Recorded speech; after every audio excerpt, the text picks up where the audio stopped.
So this is journal number 4, exercise for chapter 10, managing conflict in relationships. So what are your strengths in a conflict situation? So I think I can keep the conflict on topic and not lead it toward personal attacks. And I can usually argue or talk in a logical way without bringing in too much subjective feelings or thoughts. And after a while in a conflict or an argument, I guess, or well, it says it's not argument, but in just in general, or a disagreement, I mean. But yeah, in a conflict, I can figure out when I've lost or the other person's not going to give up. And even though I'm trying to express my point of view, I can just stop talking about it. Like if it's such a big deal, I don't really think at that point I've lost or anything. It's just sometimes it's not worth fighting over certain things or arguing over certain things, I think.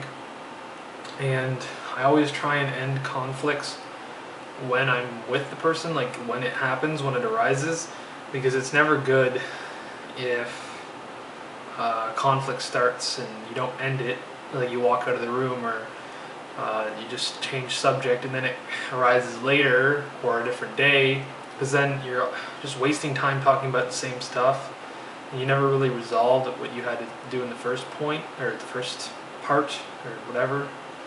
So that's what I think are my strengths. What are your vulnerabilities? Tie this with habits you picked up and approaches you've learned from your past and family. When I'm arguing or there's a conflict, if someone else interrupts me or like raises their voice over me, I can raise my voice too and get out of hand, I suppose. I don't attack them or anything, but it annoys me when I can't finish my point. And if they interrupt, I usually just stop, and sometimes I can. And I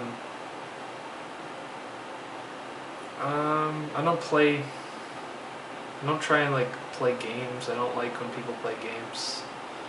So I try and if someone's doing something like that, trying to get me to admit something, I might call them out on it, even though it might be like shorthanded and they're not even trying to do that, but it just seems like they are. Like if someone laughs or giggles and they're looking at something and they say something, and I'll be like, what is it? When really it was just a personal thing to themselves, but I thought they were trying to like get me to ask them what they were thinking about. And sometimes it's true, but sometimes it's not, and I guess that's kind of a vulnerability. What sort of person is the most triggering, difficult for you to deal with in conflict, and why? I'd say people who don't know what they're talking about or trying to make something a fact when it's not like proven or real. Like if someone tells you something, you know it's not true, but they're just trying to either seem smart or like you're in an argument with someone and they say, well, this is why I'm doing this, or this is why I did this, and you know it's not true. You could even look it up on Google or something and show it to them, and they'd still be like, oh well, I heard from my friend that it was true, so I'm gonna believe my friend. Like those people just never believe.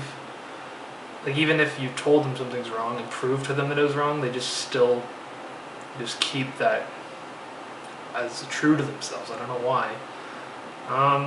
There's other people too who always like still lie, but those other people don't lie. They just think it's true for some reason. They can't admit it's not. And some people just lie, and you catch them in a lie, and it's difficult for me to deal with that because I'm not the type of person to really call someone out on a lie, and later it always bites you, because if you get in trouble in something in class or like a class project or at work when you're supposed to have something done, you can just say like, oh well, that person wasn't really helping me, and then they'll always go, well, you didn't ask me to help you, or you didn't give me enough time or something. What else? Just people who have a really big ego, and especially people who have like a degree in something, but every time you try to have like a conversation with them, they're always like, well, I have a degree in this, and you're like, yeah, but we're not even talking about that, we're talking about something completely different. But they always act like their credentials cover everything in the world. that bothers me. So what's the next thing? What makes the situation difficult about letting go or forgiving? Oh, who in your life are you having trouble forgiving? I wouldn't say there's anyone. I'm usually pretty forgiving, given enough time, and that the person is generally like sorry enough that I usually forgive them. But if people don't apologize or feel guilty for what they did, if they did something bad to me, then I just ignore it. And even if I like saw them someplace, I just wouldn't even look at them. I'd look at them for a second and then I just forget it. And I looked at all the slides and stuff, and it says it's all about you when you're like, it's not about them, forgiving them in a sense, it's about just getting over it. And I think that's probably the appropriate way to act, and that's usually how I try to act, I guess. I don't know if you can hear this fan, but it's really loud. Anyways, so yeah, that's usually what makes the situation most difficult about letting go, is if someone doesn't say sorry, but I still try and just live and let live, I guess. Just forget what happened.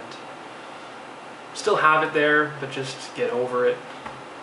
But yeah, I guess that's this video.